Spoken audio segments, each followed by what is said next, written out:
My name is Alex Harper, and I'm 35 years old, standing in the polished marble hallway of the King County Courthouse in Seattle, Washington, on June 15, 2025. The air is cool and heavy, carrying the faint scent of floor wax and aged wood, the low hum of lawyers' hushed conversations, and clerks' footsteps echoing off the high ceilings. My charcoal gray suit, bought specifically for this trial, feels stiff against my shoulders, a constant reminder of the weight pressing on my chest. Today marks the first hearing in a bitter inheritance dispute over my late grandfather's $10 million estate, a legacy of timberland, investments, and a cherished family cabin nestled in the San Juan Islands, its cedar walls holding decades of summer memories. Across the hall, my younger brother, Ryan, 3 years my junior, sits with our parents, their faces turned away from me, their loyalty unmistakably aligned with him. Ryan's lawyer, a slick figure in a tailored Navy suit, hands him a folder, his smirk a silent taunt that twists the knife deeper. Mom's voice from yesterday's phone call rings in my ears. Alex, we're supporting Ryan. He's family. The word family cuts like a blade, a betrayal sharper than the lawsuit itself. In my briefcase, a USB drive holds hidden evidence, documents, recordings, emails, and a voicemail that could unravel Ryan's lies and expose the truth. My parents and Ryan think they've cornered me, but they don't know I'm poised to turn this case, not out of vengeance, but to claim what's rightfully mine and honor Grandpa's trust. Before I unravel how I transformed their betrayal into my triumph, let me take you back to the roots of this divide.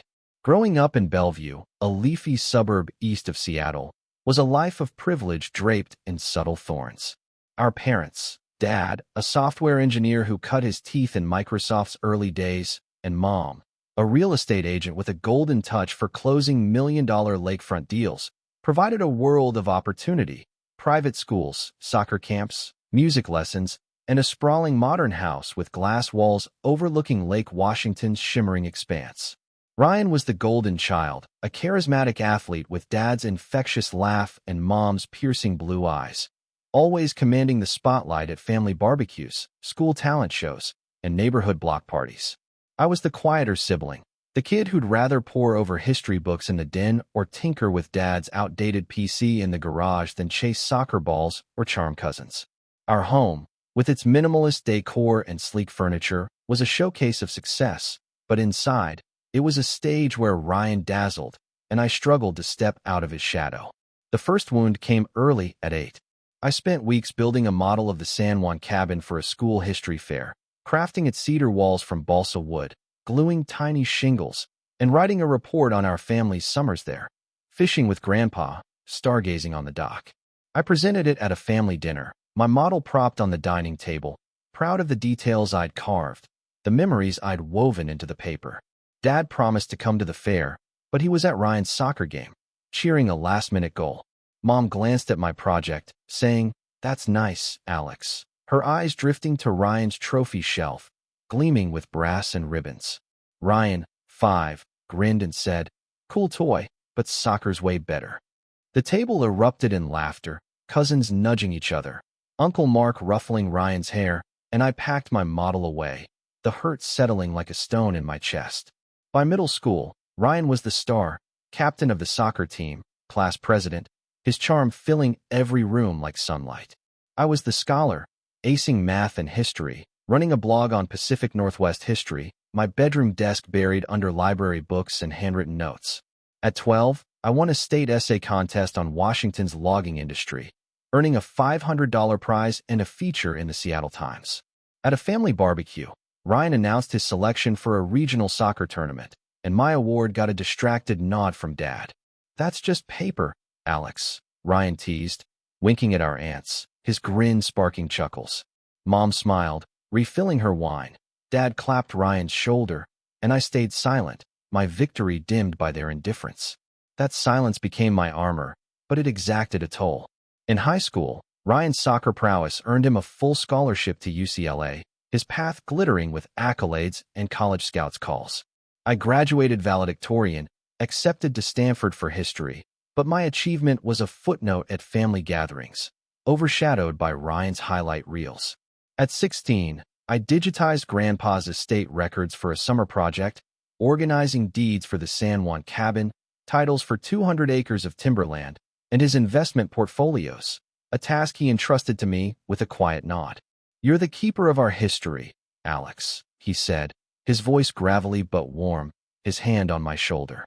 At my graduation party, surrounded by aunts and cousins on our Bellevue deck, Ryan stole the spotlight, regaling uncles with tales of UCLA recruiters, while my Stanford acceptance earned a brief, "Good job, Alex," from Mom, drowned by cheers for Ryan. "Don't bore us with old books," Ryan quipped, his smirk igniting laughter, Mom and Dad joining in, their eyes bright for him, oblivious to my clenched fists. I vowed to prove them wrong, not with Ryan's charisma, but with my diligence, my depth. After Stanford, I earned a master's in archival studies, founding Harper Archives in 2016, a boutique firm specializing in digitizing historical records for estates, museums, and wealthy families. By 2020, I had 5 employees and $500,000 in annual revenue, serving clients like the Seattle Public Library, the Burke Museum, and Northwest dynasties with sprawling legacies. I lived modestly, a 1-bedroom apartment in Capitol Hill, a used Prius, my savings growing steadily, my passion for preserving history driving every contract. Ryan, meanwhile, flunked out of UCLA after 2 years, his soccer dreams fizzling under late nights and missed practices. He returned to Seattle in 2018, styling himself a startup consultant, a vague role propped up by charm and our parents' financial support.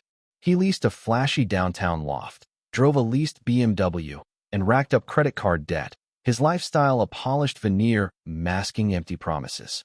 Mom called him entrepreneurial, her voice glowing with pride. Dad saw him as a big-picture visionary, while my steady success was dismissed as niche or technical. At family dinners, Ryan spun tales of game-changing deals that never materialized, while my contracts, like a $200,000 project to archive a lumber baron's estate, earned polite nods or quick subject changes. "Don't bore us with dusty papers, Alex," Ryan would tease, his wink sparking Mom's smile, Dad's chuckle, their bias a quiet wound that grew with every dismissal. In 2022, Grandpa's health began to falter, his San Juan cabin, our family's heart, where we'd spent summers fishing off the dock, roasting marshmallows under the stars, becoming a focal point of his legacy. His estate, valued at $10 million, encompassed the cabin, 200 acres of timberland in Skagit County, and a diversified investment portfolio of stocks and bonds. Grandpa named me executor in his 2019 will, trusting my archival expertise to manage the estate fairly, a responsibility I embraced with meticulous care. I digitized his assets, deeds, titles, financial statements, ensuring transparency, meeting with his lawyer to clarify distributions. Ryan, sensing a windfall, began whispering to Mom and Dad, claiming I'd mismanaged the estate, that he deserved a larger share as the family's face, his charm masking a hunger for control. I caught him snooping through my laptop during a Thanksgiving 2022 visit to our parents' house, his cursor hovering over my estate files, his excuse, "Just checking emails, paper thin." I didn't confront him, a misstep I'd later regret, assuming family trust would hold. Grandpa passed in January 2024, his will splitting the estate equally, 50% to me, 50% to Ryan. But Ryan contested it in March 2024, filing a lawsuit alleging Grandpa was unduly influenced by me, demanding 75% of the estate and sole ownership of the cabin. Mom and Dad backed him, their affidavit claiming Ryan was Grandpa's true heir, accusing me of manipulating Grandpa with my obsession with records. The betrayal cut deeper than the legal papers, their words echoing years of favoring Ryan's shine over my substance, a wound rawer than any courtroom battle. By June 2025, the case has reached trial, the King County Courthouse a cold, imposing arena where family ties unravel under fluorescent lights. I've spent a year quietly gathering evidence. Emails where Ryan admitted to mounting debts, audio recordings of him pressuring Grandpa for a $50,000 loan in 2022, bank statements showing his mismanagement of that money, spent on luxury watches and bar tabs. I found a 2023 voicemail from Grandpa on an old phone I'd archived, his voice firm, affirming my executor role and warning of Ryan's reckless ways. I've kept this trove hidden, even from my lawyer, Sarah, a sharp Seattle litigator with a knack for dismantling weak cases, fearing leaks in a case this personal. My parents' unwavering support for Ryan, cemented in their affidavit, has driven a wedge between us. Their calls rare, Mom's voice strained with guilt, Dad's curt and distant. "We're doing what's right for Ryan," Mom said yesterday, her words a fresh cut, as if I'm no longer their son. Ryan's lawyer paints me as a scheming archivist, twisting my executor role into coercion, while my $1 million in legal fees, drawn from Harper Archives profits, drains my reserves, leaving my firm lean but operational. Today's hearing begins at 10 a.m. The courtroom a stark box of oak paneling and hard benches, the judge's elevated desk looming like a throne. I sit at the plaintiff's table, Sarah beside me, her navy suit crisp, her legal pad filled with precise notes. Across the aisle, Ryan lounges, his casual blazer a contrast to his lawyer's tailored polish. Mom and Dad in the gallery behind him, their faces averted, their hands clasped as if anchoring Ryan's cause. The judge, a stern woman with gray hair and wire-rimmed glasses, calls order, her gavel a sharp crack. Ryan's lawyer opens, his voice smooth and practiced, portraying me as a manipulative scholar who exploited Grandpa's trust, alleging I coerced him into naming me executor to control the estate. He cites Mom and Dad's affidavit, their words. Alex's obsession with records overshadowed Ryan's bond with Grandpa, read aloud, each syllable a blow. Sarah counters, her voice steady, presenting my executor records, Harper Archives' $1 million revenue, my Stanford credentials, and testimonials from clients like the Burke Museum, painting me as a diligent steward. But the judge's face remains impassive, her pen scratching notes, the case hinging on intent and influence, a murky terrain where Ryan's charm holds sway. As Ryan takes the stand, his voice fills the room, smooth and confident, claiming he was Grandpa's closest confidant, that I hoarded estate control to marginalize him. Mom nods, her eyes misty, Dad's hand tightening on hers, their belief in him a silent wall against me. My anger simmers, my fingers brushing the USB drive in my briefcase. It's evidence a secret I'm not ready to play, waiting for the perfect moment to shift the tide. The hearing adjourns at noon, the judge scheduling the next session for July 10th, giving both sides time to submit additional evidence. I retreat to a courthouse bench in the marble hallway, its cold surface grounding me as Sarah briefs me, her voice low and strategic. They're leaning hard on emotion, Ryan's charm, your parents' testimony, but their case is thin on facts, she says, her pen tapping her pad. We need something concrete, a bombshell to flip the narrative. Got anything? I nod, my lips tight, keeping the USB drive's contents, Grandpa's voicemail, Ryan's emails, bank records. To myself, my trust eroded after a year of family betrayal. I'm working on it, I say, my voice steady. Sarah raises an eyebrow but doesn't press, her focus shifting to depositions. My phone buzzes with a text from Lila, my cousin and a paralegal who's seen through Ryan's facade since we were kids sharing San Juan summers. You okay? Ryan's gloating to ants. Parents are blind. Got anything to hit back? I reply. Got something, holding it close. Need you at the July hearing. Her response is swift. Hell yes, I'm in. Nail him, Alex. Lila's faith, forged in those cabin nights swapping ghost stories, steadies me, a lifeline in the storm of estrangement. I drive back to Capitol Hill, Seattle's skyline blurring through my windshield, the city's lights a mosaic of hope and challenge. My apartment, a quiet refuge of bookshelves, archival boxes, and a single fern by the window, feels both sanctuary and war room. I open my laptop, the USB drive's files glowing on the screen, Grandpa's 2023 voicemail, his voice firm. Alex, you're my executor because you're steady. Ryan's reckless, don't let him near the estate. Emails from Ryan to a creditor, admitting $100,000 in debts. Bank statements showing his $50,000 loan from Grandpa, squandered on luxury purchases. A recorded 2022 call where he pressured Grandpa for cash, his tone cajoling but sharp. It's a mosaic of truth, guarded since Grandpa's death, my insurance against Ryan's lies. My parents and Ryan think they've cornered me in court, but they don't know I hold the key to unravel their deception. This isn't just about the $10 million estate. It's about reclaiming my place as the son who honored Grandpa's trust, not the one who exploited it, proving my worth in a family that's chosen shine over substance for too long. June 16th, 2025, dawns with a gentle Seattle mist veiling the city, the Space Needle a faint outline against a sky the color of slate.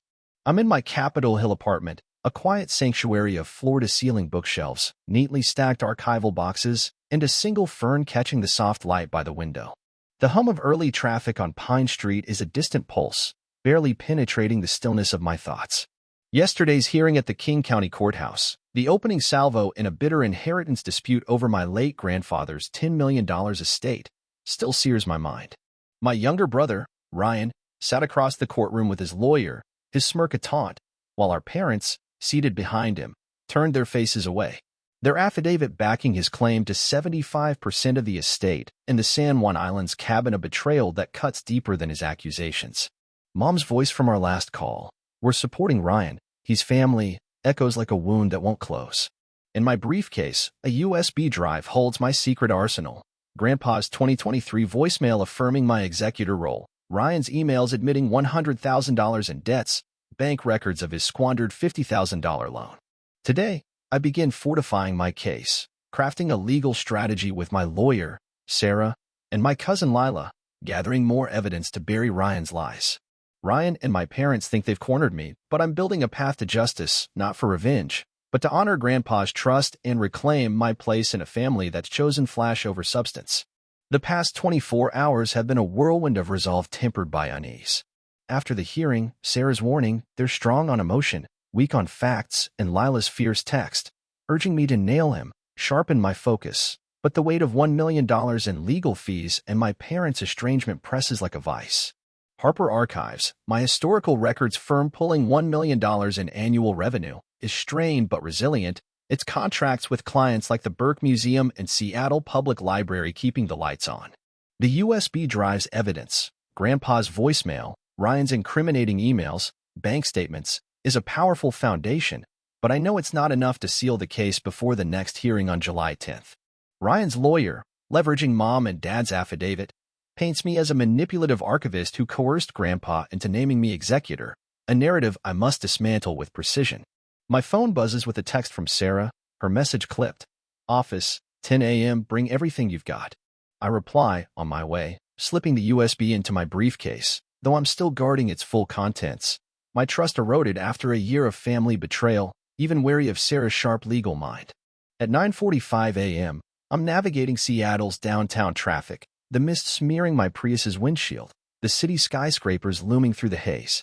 Sarah's office is a sleek haven on the 20th floor of a glass tower, its floor-to-ceiling windows framing Puget Sound's gray expanse, her desk a chaos of legal pads, case files, and a steaming coffee mug. She's in a navy blazer, her dark hair pulled into a tight bun, her eyes sharp but warm as she gestures to a chair. "Ryan's case is all smoke and mirrors," she says, her pen tapping a folder labeled Harper versus Harper. "Your parents' affidavit and Ryan's charm are their pillars, but they've got no hard evidence you coerced Grandpa. We need to prove Ryan's unfit, debts, mismanagement, anything that shows he can't handle the estate."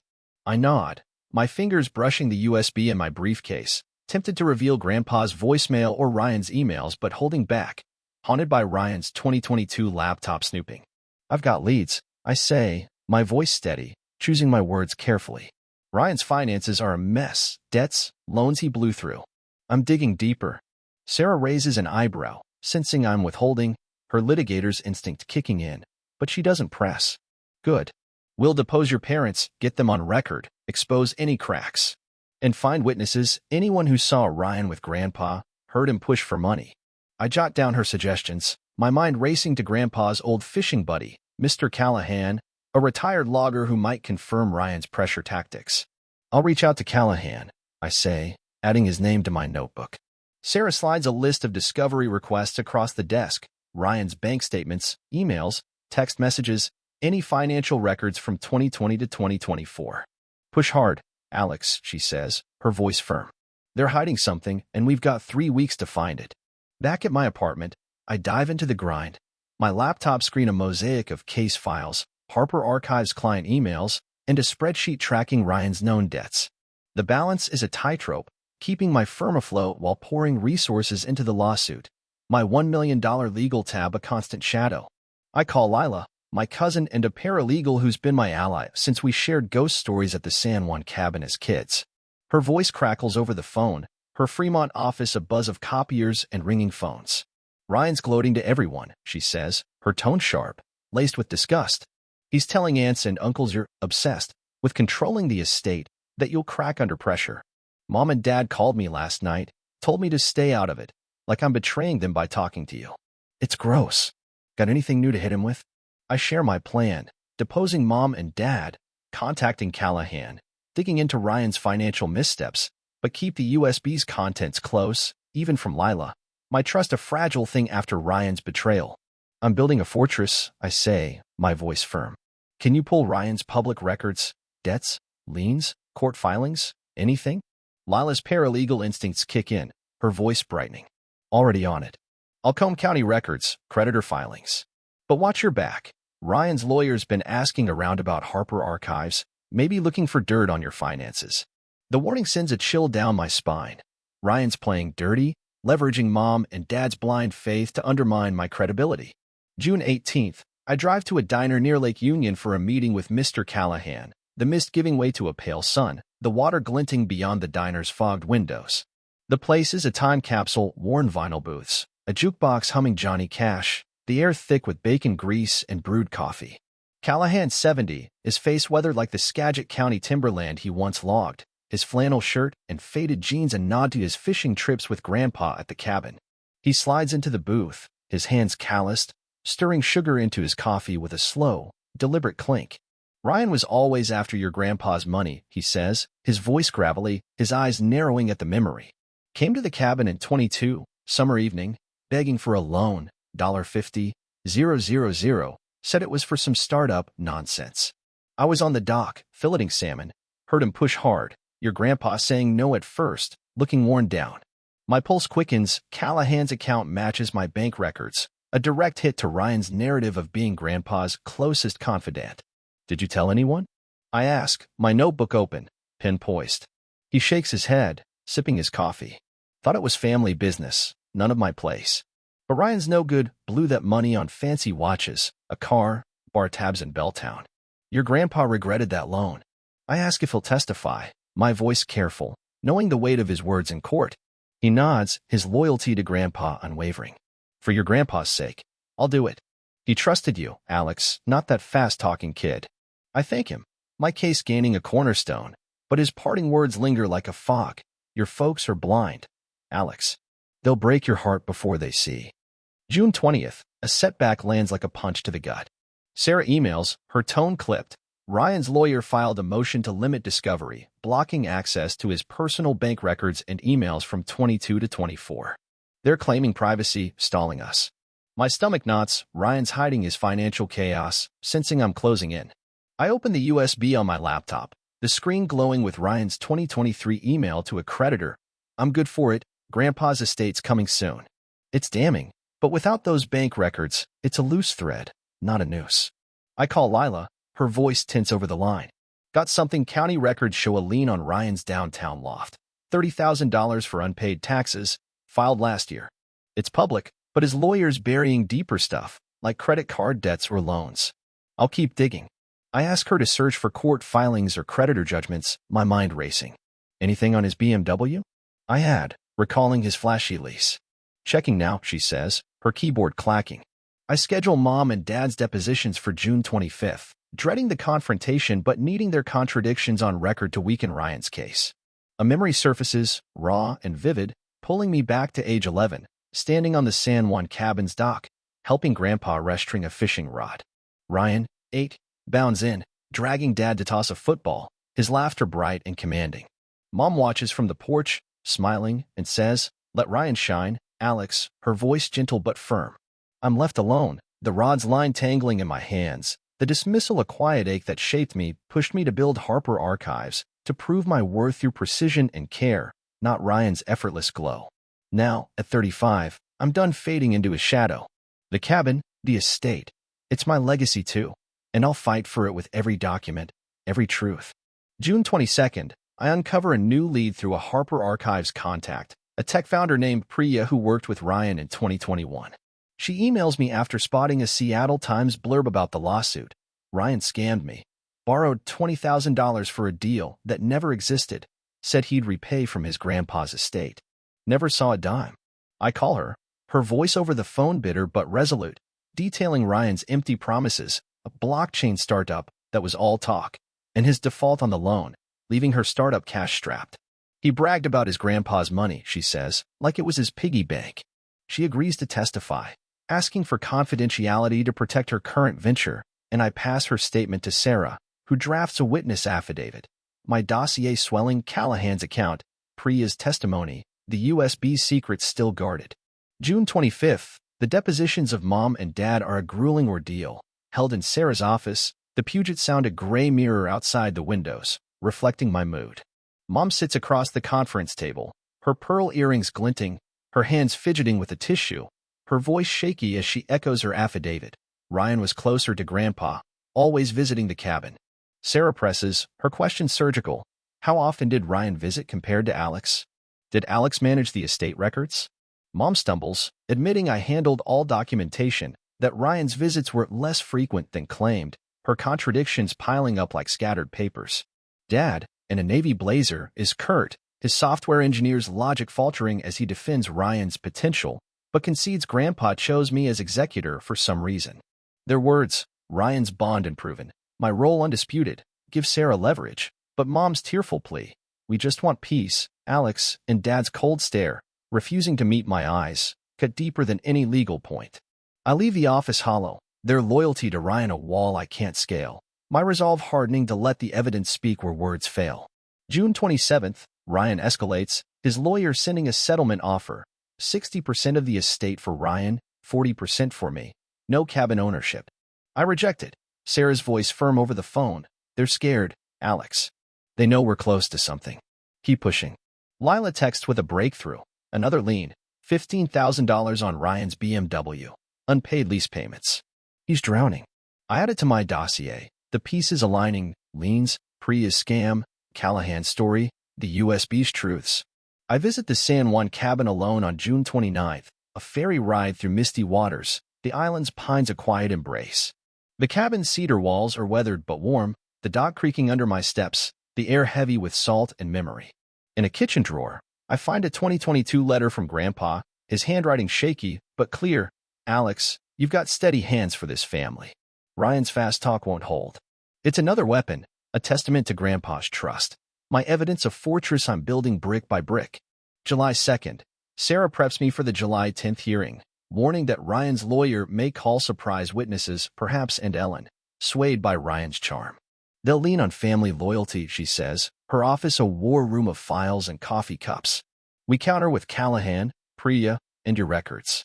Anything else? I nod, the USB's weight in my pocket a silent promise, but I hold back, timing critical. Lila texts, Ryan's bragging to cousins, says you'll crack in court. He's nervous, Alex, show them. I review the USB, Grandpa's voicemail a quiet fire in my ear. Alex, you're my executor because you're steady. Ryan's reckless, don't let him near the estate.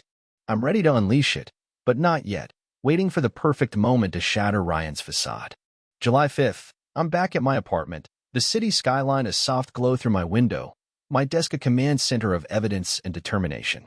Ryan and my parents think they've won, their affidavit and charm a shield, but my dossier, Callahan's testimony, Priya's affidavit, liens, Grandpa's letter, the USB's secrets, is a sword I'm sharpening. The San Juan cabin, its dock stretching into the sea, is more than a prize, it's my legacy, Grandpa's trust, the truth I'll defend.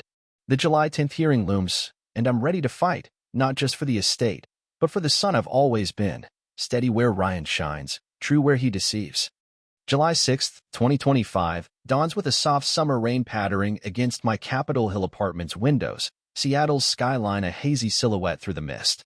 My desk is a battle station, laptop open to a maze of case files, notebook scrawled with timelines and witness notes, a single fern wilting under the weight of my focus. The air smells faintly of coffee and old books, my archival boxes stacked neatly against the wall, a reminder of my life's work.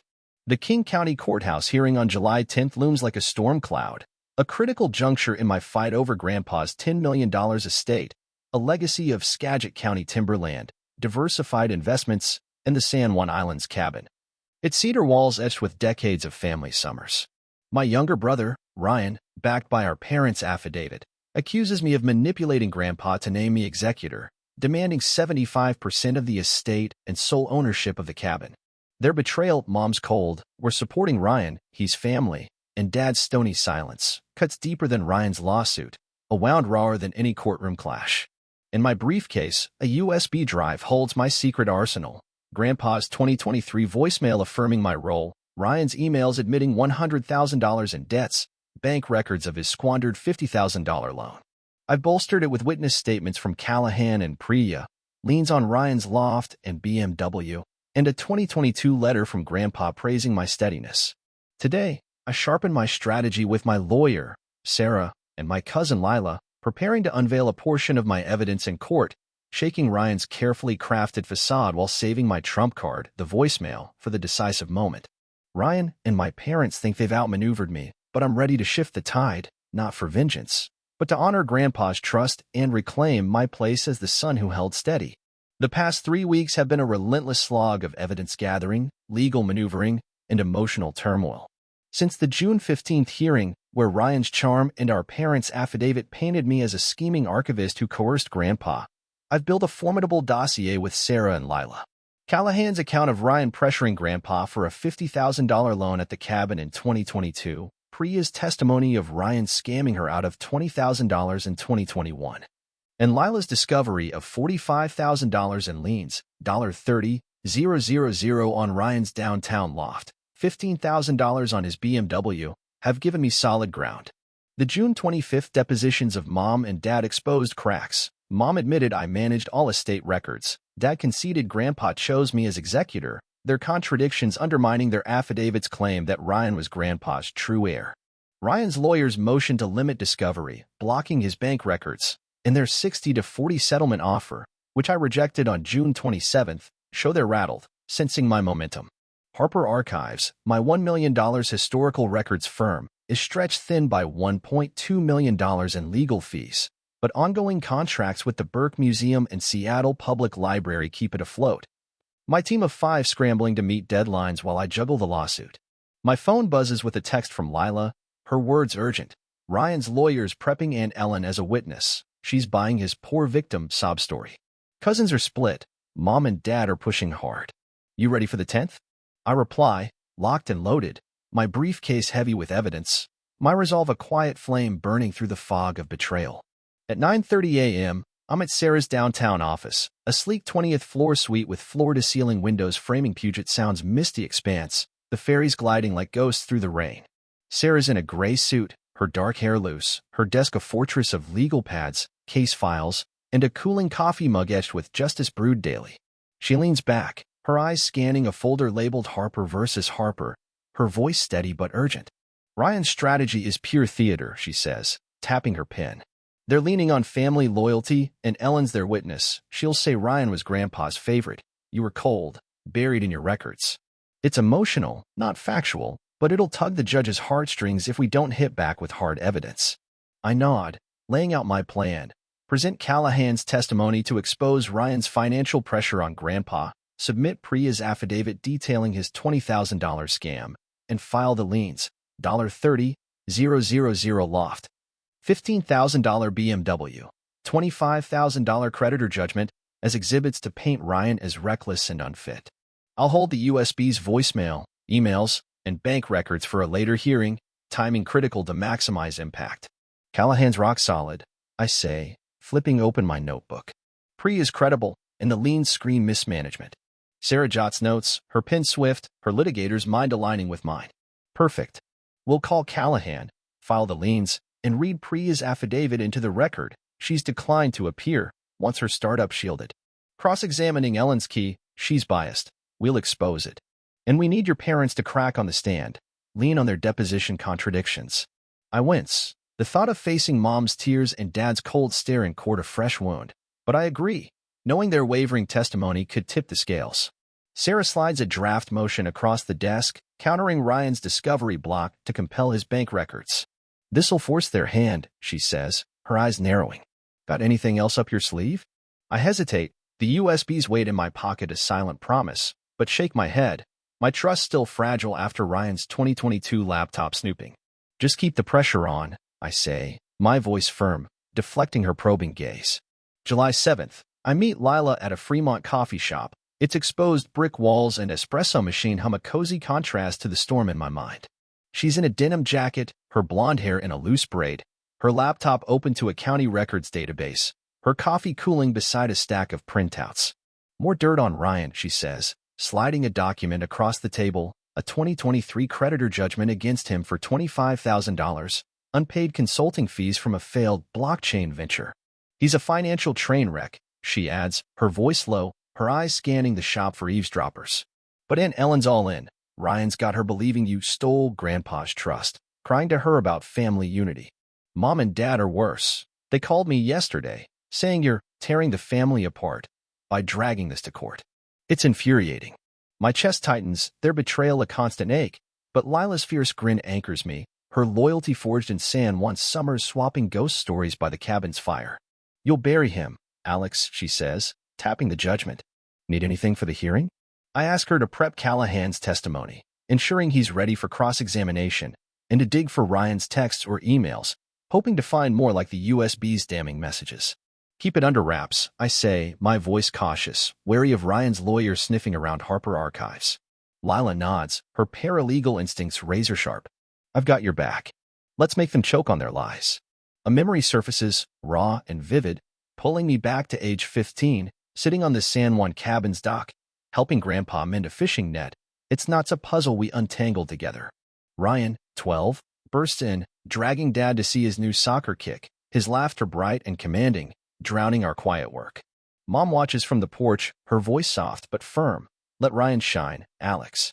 I'm left with frayed ropes, the dismissal a spark that ignited Harper archives, my resolve to preserve truth over flash, to be the steady hand Grandpa trusted. Now, at 35, that spark is ablaze, the cabin, the estate, is my legacy too, and I'll fight for it with every document, every fact, every ounce of grit. July 8th, Ryan's lawyer escalates, filing a motion to disqualify Callahan as a witness, claiming bias as Grandpa's drinking buddy who shared too many whiskeys on the dock. Sarah counters with an affidavit from Callahan's pastor, attesting to his credibility, and pushes our motion to compel Ryan's bank records, arguing their relevance to his financial character. The judge will rule at the hearing, a decision that could crack Ryan's defenses wide open. I visit Priya at her Belltown startup, a minimalist office buzzing with coders and whiteboards scrawled with algorithms. She's in a black hoodie, her dark eyes wary but resolute, signing her affidavit with a steady hand. "Ryan's a con artist," she says, handing me the document, her voice low. "He bragged about Grandpa's estate, said it'd cover his debts, $20,000 he stole from me for a fake blockchain deal. I'll testify if needed, but keep my name quiet. My startup's at stake." I thank her, her words mirroring the USB's emails, a chilling echo of Ryan's greed. My dossier swelling, Callahan's testimony, Priya's affidavit, Lean's, Grandpa's letter, the USB's secrets still locked tight. July 9th, I prep with Sarah at her office, the rain giving way to a pale sun, Puget Sound sparkling beyond her windows. She runs me through mock cross-examination, her questions brutal. "Did you pressure Grandpa to exclude Ryan? Why hoard estate control?" I answer calmly, citing my executor duties, Grandpa's trust, my archival work, my voice steady despite the knot in my chest. "Ryan's team will paint you as cold, obsessive," Sarah warns, stacking files. "They may call more family, maybe Uncle Mark, he's soft on Ryan.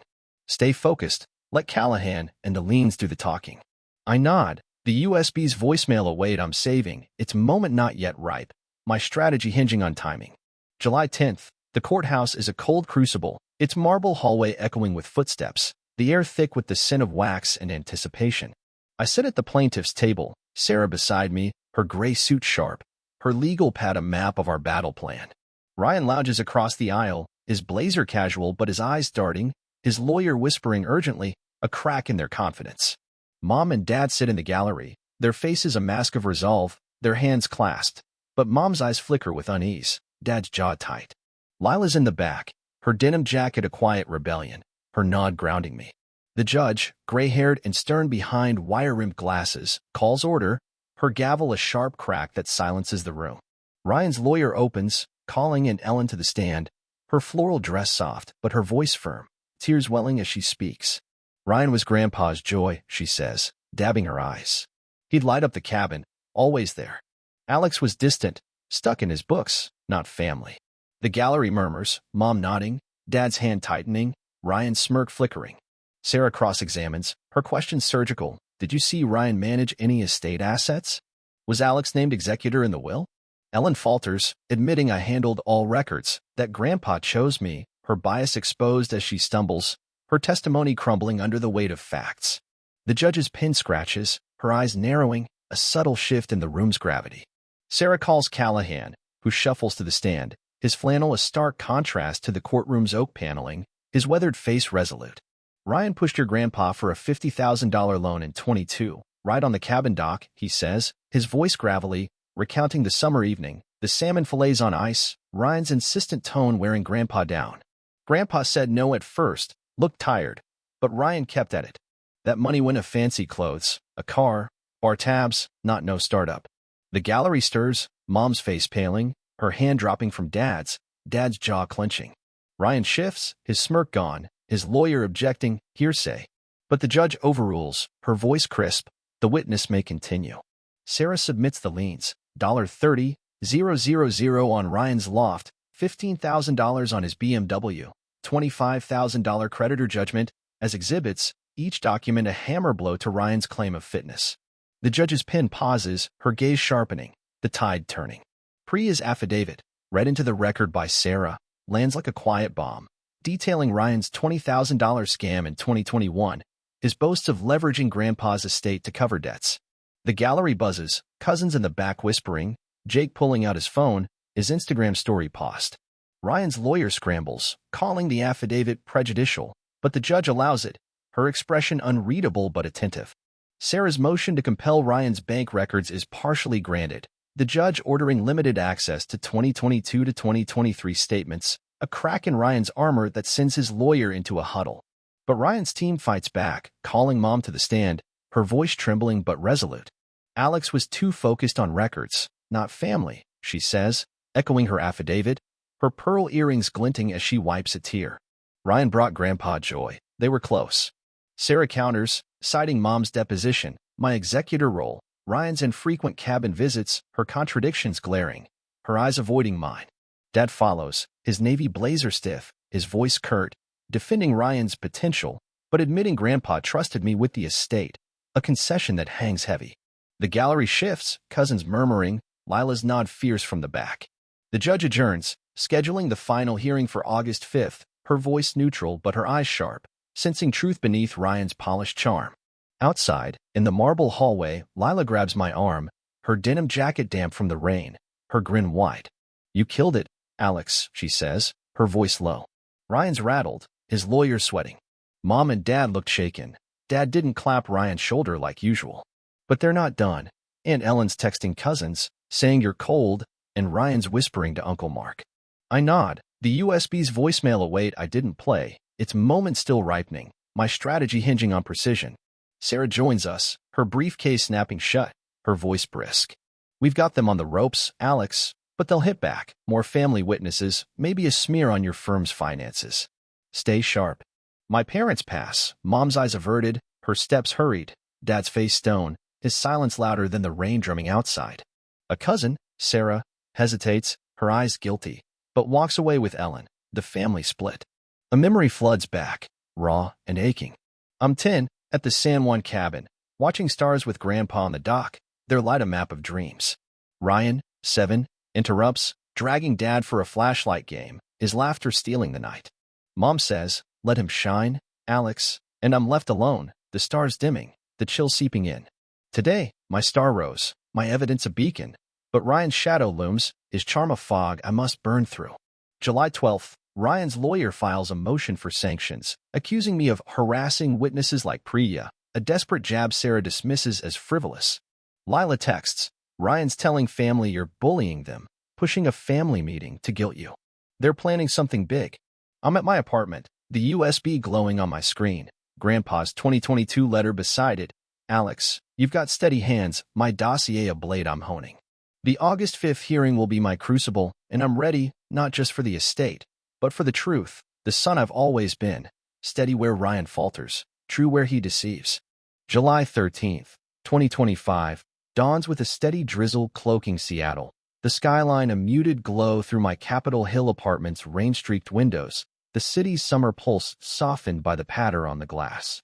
My desk is a fortress of purpose, laptop open to case files, notebooks scrawled with timelines and witness notes, a lone fern catching the dim light, its leaves curling under the weight of my focus.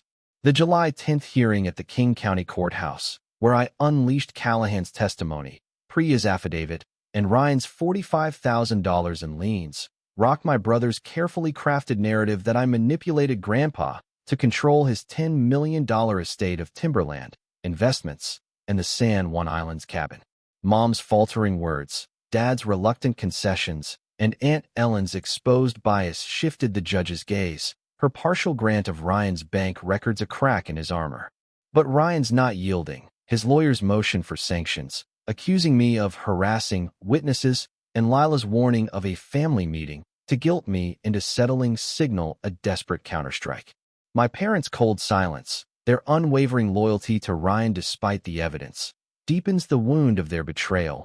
Mom's, we're supporting Ryan, he's family, a scar that burns fresh. In my briefcase, a USB drive holds my ace, Grandpa's 2023 voicemail, Ryan's damning emails, bank records of his squandered $50,000 loan. Today, I fortify my position with Sarah and Lila, gathering more evidence to counter Ryan's legal and emotional assaults, preparing for the final hearing on August 5th. Ryan and my parents think they can pressure me into folding, but I'm forging a bulwark of truth, not for vengeance, but to honor Grandpa's trust and reclaim my place as the son who stayed steady. The past 3 days have been a grueling blend of strategy, resilience, and raw determination. The July 10th hearing left Ryan rattled. His smirk vanished as Callahan recounted his 2022 loan pressure at the cabin. Priya's affidavit exposed his $20,000 scam and liens, $30,000 on his loft, $15,000 on his BMW, $25,000 creditor judgment, painted him as reckless. Mom's deposition contradictions, admitting I managed the estate records, and Dad's grudging nod to Grandpa's trust in me swayed the judge, but their emotional defense of Ryan's potential and Ellen's tearful bias kept the family fractured. Lila's urgent text, Ryan orchestrating a family meeting to label me divisive, confirmed his shift to emotional warfare, leveraging Mom and Dad's loyalty to guilt me into a settlement. Harper Archives, my $1 million firm, is teetering under $1.3 million in legal fees, but a new $150,000 contract with a Tacoma estate keeps my 5-person team afloat, their late nights scanning records a silent support. My phone buzzes with a text from Sarah, her tone brisk. Ryan's lawyers probing your firm's finances, looking for dirt. Meet me tomorrow, 9 a.m. Bring everything. I reply, I'll be there, slipping the USB into my briefcase. Its voicemail my guarded secret, trust still thin after Ryan's 2022 laptop snooping. At 8:30 a.m. on July 14th, I navigate Seattle's downtown gridlock, the rain smearing my Prius's windshield, the city's glass towers reflecting a somber sky. Sarah's 20th floor office, a sleek haven with views of Puget Sound's restless waves, is a war room of legal pads, case files, and a coffee mug etched with justice brewed daily. She's in a charcoal suit, her dark hair pulled back, her eyes scanning a motion to dismiss Ryan's sanctions claim. They're grasping at straws, she says, sliding the motion across her desk, her pen tapping rhythmically. The sanctions motion is nonsense. Priya's affidavit is protected, Callahan's testimony stands. But they're prepping Uncle Mark as a witness, claiming Ryan cared for Grandpa with visits, while you were obsessed with records. And they're digging into Harper Archives books, hoping to paint you as financially shaky to undermine your credibility. My stomach knots. Ryan's lawyer targeting my firm feels like a personal jab, echoing his greedy estate grab. My books are clean, I say, my voice steady. $1 million revenue, $150,000 new contract, no debt. They'll find nothing. Sarah nods, her litigator's mind aligning with mine. Good. We'll counter with Ryan's bank records. Judge gave us 2022 to 2023 statements, due next week. Lila's testimony on the liens will tie them to his debts. And we'll cross-examine Mark to expose his bias. He's Ryan's fishing buddy, not objective. Got anything new? I share a 2024 email from Ryan to cousin Jake, bragging about cashing in on Grandpa's estate, pulled from my archived family server. It's not on the USB, I say, deflecting, wary of revealing my voicemail ace. Sarah scribbles a note, her eyes brightening. File it as an exhibit. And brace for the family meeting. Ryan's using it to guilt you into settling. Don't budge. July 15th, I meet Lila at a Pike Place Market Cafe.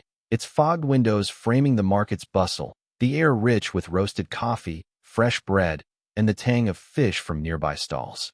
She's in a flannel shirt, her blonde hair in a loose braid, her laptop open to a creditor database, printouts of Ryan's liens stacked beside her latte. Ryan's doubling down, she says, her voice low, eyes scanning the cafe for prying ears. The family meeting is tomorrow, 6 p.m., at Mom and Dad's in Bellevue. Ellen's hosting. Mark's there, cousins, Jake, Sarah, others. They're saying you're dishonoring Grandpa by dragging this to court, that you should settle for family peace. It's a trap, Alex. Ryan's pulling the strings. My chest tightens, their betrayal a fresh wound. But Lila's fierce nod grounds me. Her loyalty a beacon forged in San Juan summers, swapping ghost stories by the cabin's hearth. You're not the bad guy, she says, sliding a new document across. A 2023 court filing against Ryan for $10,000 in unpaid rent, another lien on his loft. He's drowning in debt, lying to everyone. Use this in court. I ask her to prep for testimony, detailing her discovery of the $45,000 liens, and to monitor Ryan's texts for more boasts like the USB's emails. Stay under the radar. I say, my voice cautious. Ryan's lawyers reach a shadow. Lila grins, her paralegal grit shining. I'm a ghost, Alex. Crush them at the meeting. A memory surfaces, raw and jagged. I'm 12, at the San Juan cabin, organizing Grandpa's fishing logs in the attic. Their inked dates a chronicle of his life. Ryan, 9, bursts in, dragging Mom to see his new soccer trick, her laughter drowning my quiet work, her voice bright. Let Ryan shine, Alex. I'm left with dusty pages, the dismissal a spark that fueled Harper Archives, my resolve to preserve truth where Ryan's flash obscures it. Now, at 35, that spark is afire. The cabin, the estate, is my legacy too, and I'll fight for it with every fact, every record. July 16th. The family meeting at my parents' Bellevue home is a gauntlet, the modern house's glass walls reflecting Lake Washington's gray ripples, its minimalist decor a cold stage for Ryan's performance. The dining room, with its long teak table and sleek chairs, hosts 15 relatives: Ellen, Mark, Jake, Sarah, cousins, Mom, and Dad. Ellen, in a floral cardigan, opens, her voice trembling, tears welling. Alex, this lawsuit's tearing our family apart. Settle, for Grandpa's sake, for peace. Ryan, in a tailored blazer, nods, his eyes glistening, playing the wounded air. I just want the cabin, our family's heart, he says, his voice smooth, rehearsed, a courtroom echo. Mom's eyes are red, her hands twisting a napkin, Dad's face stern, his software engineer's logic buried under loyalty to Ryan. Jake shifts uncomfortably, Sarah's eyes downcast, cousins murmuring. I stand, my voice calm but firm, holding a folder with the $45,000 liens, Priya's affidavit, and the 2024 email to Jake. Ryan's unfit to manage the estate, I say, passing copies around the table. $30,000 lien on his loft, $15,000 on his BMW, $25,000 creditor judgment, $20,000 scammed from a client, $50,000 loan from Grandpa wasted on luxury. I'm fighting to honor Grandpa's will. Equal split, fair stewardship, not to destroy family. The room stirs, Jake scanning the email where Ryan bragged about cashing in, his jaw tightening. Sarah's eyes widen at the liens, whispering to a cousin. Ellen falters, her tears drying, muttering, "I didn't know." Mom gasps. "Alex, how could you drag this out?" Her voice breaking, but Dad's silence betrays a flicker of doubt, his hand pausing on hers. Ryan snaps. "You're lying," obsessed with control, his charm cracking, his lawyer absent, leaving him exposed. I meet his glare, my voice steady. "The truth's in those papers, Ryan. Grandpa trusted me, not your debts." I leave, Lila at my side, her whisper fierce. "You shook them, Alex." Jake's wavering, Sarah too. They're breaking. July 18th, Ryan's bank records arrive, partial but devastating. 2022 to 2023 statements showing $30,000 to a jeweler, $10,000 to a Vegas casino, $15,000 to a Belltown nightclub, tying directly to Callahan's testimony of Ryan's waste. Sarah files them as exhibits, her voice over the phone electric. "This buries his responsible heir act. We'll hammer it on August 5th. But Ryan's lawyer counters, filing a motion to suppress the records, claiming improper access via my discovery motion, a delay tactic to muddy the waters. Lila uncovers a 2024 text from Ryan to Uncle Mark, bragging about flipping the estate for millions, pulled from a family chat archive I preserved. I add it to my dossier: Callahan, Priya, liens, bank records, Grandpa's 2022 letter, the USB's secrets still locked tight. July 20th, I meet Jake at a Belltown bar, its neon signs buzzing, the air thick with craft beer and low chatter. He's in a hoodie, his guilt evident in his fidgeting hands, nursing a stout. "I didn't know about Ryan's debts," he says, his voice low. "Ellen's pushing us to back him, saying you're cold. But that email, he's playing us." I show him the liens, Priya's affidavit, my voice calm. "Ryan's unfit, Jake. Grandpa wanted the estate split fair, not gambled away." He nods, his loyalty shifting, agreeing to testify about Ryan's text if needed. "I'm sorry, Alex," he says, his eyes meeting mine, a small win in a fractured family. A memory hits. I'm 16, at the cabin, digitizing Grandpa's investment ledgers, their numbers a puzzle I solved. Ryan, 13, steals Dad for a boat ride, Mom's voice soft. "Let him shine." I'm left with spreadsheets, my solace, my strength. Today, those numbers, Ryan's debts, my evidence, are my sword. July 23rd, Sarah warns Ryan's lawyer may call cousin Sarah at the August 5th hearing, coached by Mom to paint Ryan as caring. "They'll lean on family tears," she says, her office a fortress of files, coffee cups stacked like battlements. Lila texts, "Ryan's telling aunts you're greedy, pushing a family letter to guilt you into settling. Mom and Dad are drafting it, Ellen's signing. Stay strong." I drive to the San Juan cabin, a ferry ride through misty waters, the island's pines a quiet embrace. The cabin's cedar walls are warm, the dock creaking under my steps, the sea a mirror of my resolve. In a drawer, I find a 2023 photo of Grandpa and me, his arm around me, smiling by the fireplace, a quiet testament to his trust. I add it to my dossier: liens, witnesses, records, letter, photo, the USB's voicemail my final weapon, its moment ripening.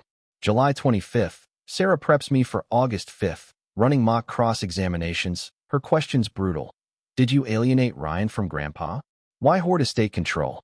I answer with precision, citing my executor duties, Grandpa's will, my archival care, my voice steady despite the ache of facing Mom and Dad in court.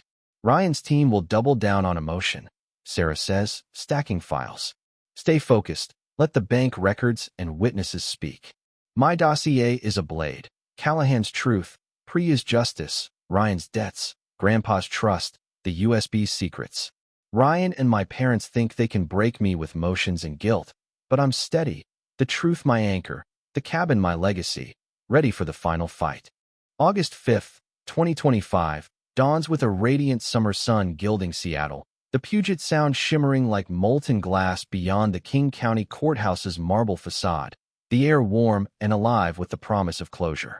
I'm seated at the plaintiff's table in the oak-paneled courtroom, my charcoal suit pressed, my briefcase open, its contents a meticulously built fortress of truth. Today's final hearing in the inheritance dispute over Grandpa's $10 million estate. 200 acres of Skagit County timberland, a diversified investment portfolio, and the San Juan Islands cabin, its cedar walls a tapestry of family summers, will determine if I honor Grandpa's trust or lose to my brother Ryan's web of lies. Ryan, backed by our parents' affidavit, accused me of manipulating Grandpa to name me executor, demanding 75% of the estate and sole ownership of the cabin. Their betrayal, Mom's chilling, were supporting Ryan, his family, and Dad's icy silence, has fueled months of pain, a wound deeper than any legal battle. The July 10th hearing, where I unleashed Callahan's testimony, Priya's affidavit, and Ryan's $45,000 liens, cracked his facade, while the July 16th family meeting, a guilt trap orchestrated by Aunt Ellen, faltered when I exposed his debts, swaying cousins Jake and Sarah. My USB drive, guarded through every storm, holds the decisive blow. Grandpa's 2023 voicemail affirming my executor role, Ryan's emails confessing $100,000 in debts, bank records of his squandered $50,000 loan. With my lawyer Sarah and cousin Lila by my side, I'm ready to unveil it all, not for vengeance, but to reclaim my legacy and mend the tattered threads of our family. The past 3 weeks have been a crucible of strategy, resilience, and cautious hope. Ryan's lawyer's motion for sanctions, accusing me of harassing witnesses like Priya, was dismissed on July 20th, the judge upholding Callahan's credibility and Priya's protected affidavit.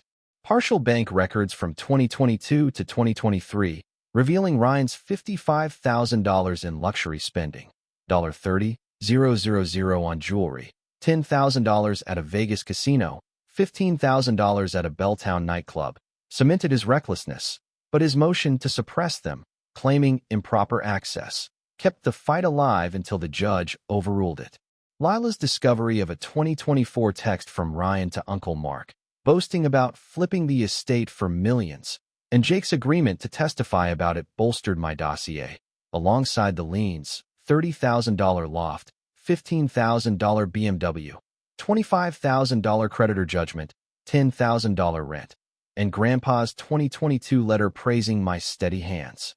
The family letter, drafted by Mom, Dad, and Ellen, arrived on July 22nd, signed by 10 cousins and Mark, urging me to settle for family peace.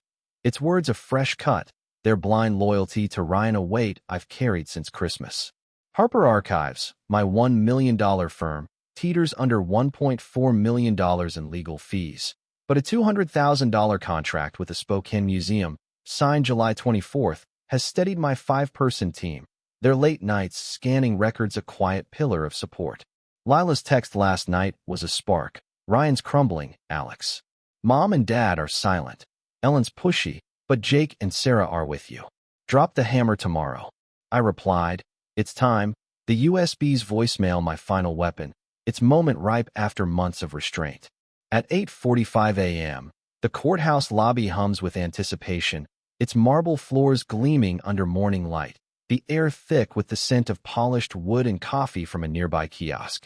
I pace by a towering window, my briefcase heavy, my mind replaying the USB's voicemail. Grandpa's gravelly voice, steady and sure, naming me his executor, warning of Ryan's recklessness. Sarah joins me, her navy suit crisp, her legal pad a battle map etched with notes. Ryan's team is cornered, she says, her voice low, her dark eyes sharp. They'll lean on emotion, maybe call cousin Sarah or Mark, coached by Mom to cry family unity. We'll counter with the USB, Jake, Lila, and the bank records. Ready to play the voicemail. I nod, my fingers brushing the USB in my pocket, the weight of its truth a quiet fire. Let's end this. I say, my voice steady, trust in Sarah forged through months of battle. Lila arrives, her flannel shirt a defiant contrast to the suits around us, her blonde braids swinging as she hugs me. You've got this, she whispers, her paralegal grit a lifeline, her presence a reminder of San Juan summers when we were allies, not pawns in Ryan's game. At 9 a.m., the courtroom fills, its oak benches packed with cousins, aunts, uncles, and a few reporters drawn by the estate's heft. I sit at the plaintiff's table, Sarah beside me, her notes spread like a general's map. Ryan lounges across the aisle, his blazer rumpled, His lawyer's whispers urgent, his smirk replaced by a tight jaw. Mom and Dad sit in the gallery, their faces tense, Mom's hands clasped in her lap, her pearl earrings catching the light, Dad's jaw rigid, his software engineer's logic buried under loyalty to Ryan, though their eyes flicker with unease after the family meeting. Lila's in the back, her nod fierce, cousin Jake nearby, his hoodie a quiet rebellion, his testimony ready. The judge, gray-haired and stern behind wire-rimmed glasses, calls order, her gavel a sharp crack that silences the room, the air electric with stakes, legal, familial, personal. Ryan's lawyer opens, calling cousin Sarah to the stand, her floral dress soft, her voice trembling, coached by Mom. Ryan cared for Grandpa, she says, tears welling, visiting the cabin, making him laugh, keeping him company. The gallery murmurs, Mom nodding, Dad's hand tightening on hers. Sarah's cross-examination is surgical, her questions slicing. Did Ryan manage any estate assets? How often did Alex visit compared to Ryan? Cousin Sarah stumbles, admitting I digitized Grandpa's records, that Ryan's visits were maybe twice a year, her testimony crumbling under facts. The judge's pen scratches, her eyes narrowing, the room's gravity shifting. Sarah calls Jake, who shuffles to the stand, his hoodie casual, but his voice resolute. Ryan texted Uncle Mark in 24, bragging about flipping the estate for millions, like it was a deal, not family, he says, Sarah submitting the text as an exhibit, its words projected on a screen. The gallery gasps, Mom's hand flying to her mouth, Dad's dropping from hers, Ryan's face paling. Ryan's lawyer objects, irrelevant, prejudicial, but the judge overrules, her voice crisp, admitted into evidence. Sarah submits the bank records, $30,000 to a jeweler, $10,000 to a Vegas casino, $15,000 to a Belltown nightclub, linking to Callahan's testimony, read into the record, Ryan's $50,000 loan squandered on fancy junk. The judge's gaze sharpens, Ryan shifting, his lawyer's notes scattering, their confidence eroding. I take the stand, my heart steady, detailing my executor duties since age 16, digitizing Grandpa's deeds, titles, and investments, my $1 million firm's archival work for the Burke Museum and Seattle Public Library. Sarah asks, did you coerce Grandpa into naming you executor? I meet Mom's eyes, Dad's, Ryan's, my voice clear, no. Grandpa chose me because I was steady, trusted me to split the estate fairly, 50-50, as his will states. I submit Grandpa's 2022 letter. Alex, you've got steady hands for this family. And a 2023 photo of us at the cabin, his arm around me, smiling by the hearth. The gallery stirs, Lila's nod fierce, Jake's eyes downcast, cousins whispering. Ryan's lawyer cross-examines, his voice sharp. You isolated Ryan, hoarded control, didn't you? I hold firm, citing Ryan's $45,000 liens, his absence from estate work, my voice unwavering. Ryan isolated himself with debts and lies. Sarah calls Lila, who strides to the stand, her flannel shirt a badge of grit, her voice precise as she details the liens, $30,000 loft, $15,000 BMW, $25,000 judgment, $10,000 rent, her paralegal work unassailable. The judge's pen pauses, her expression shifting, truth cutting through Ryan's charm. Ryan's lawyer calls Mom, her voice quivering. Alex was distant, buried in records. Ryan brought Grandpa joy. Sarah counters with Mom's deposition, my executor role, Ryan's rare visits. Her contradictions stark, her tears falling as she avoids my gaze. Dad follows, his navy blazer stiff, admitting I was trusted but insisting Ryan had heart. Their words ache, but their faltering loyalty, exposed by Sarah's questions, cracks Ryan's foundation. Sarah plays the USB's voicemail, Grandpa's gravelly voice filling the courtroom. Alex, you're my executor because you're steady. Ryan's reckless, don't let him near the estate. The gallery gasps, Ryan's face draining, his lawyer leaping up. Unverified, inadmissible. But Sarah submits a notarized transcript, my archival metadata proving its authenticity, silencing objections. I submit Ryan's emails, confessing $100,000 debts to creditors, and bank records of the $50,000 loans misuse, $20,000 on a watch, $15,000 on bar tabs. The judge's eyes locking on Ryan, her pen still. Ryan's lawyer stammers, offering no rebuttal, their case collapsing like a house of cards. The judge rules, her voice resonant. The estate is split per the will, 50% to Alex Harper, 50% to Ryan Harper. Alex retains executor duties. The San Juan cabin remains shared property. The courtroom exhales, Lila's grin wide, Jake nodding, cousins murmuring, reporters scribbling. Ryan slumps, his lawyer packing, mom's face crumpling into her hands, dad's arm around her, their eyes meeting mine, guilt flickering. Sarah's hand grips my shoulder, her voice low. You did it, Alex. Justice served. I nod, the weight lifting, the cabin safe, Grandpa's trust honored. August 7th, I meet Ryan at a Belltown cafe, its wooden tables worn, the air heavy with espresso and morning chatter. He's in jeans, no blazer, his eyes red-rimmed, his coffee untouched. I was wrong, Alex, he says, his voice low, stirring the spoon absently. I was scared. You're steady. I'm a mess. I pushed Grandpa for money, leaned on Mom and Dad, thought I'd win it all. I'm sorry. His honesty pierces my armor, a memory flooding back. I'm 9, at the cabin, sharing a fishing rod with Ryan, our laughter pure before rivalry split us. Help me keep the cabin ours, I say, my voice soft, reaching across the table. Be my brother, not my rival. He nods, a tear falling, his hand squeezing mine, a truce fragile but real. August 15th, Mom and Dad visit my apartment, the Seattle skyline soft beyond my bookshelves, the fern revived by sunlight. Mom's eyes are wet, her pearl earrings catching the light, her voice breaking. We failed you, Alex. We saw Ryan shine, not your strength. We're so sorry. Dad's hand rests on my shoulder, his voice gruff. You're our son, too. We were blind. Their words heal, not fully, but enough, a bridge beginning to form.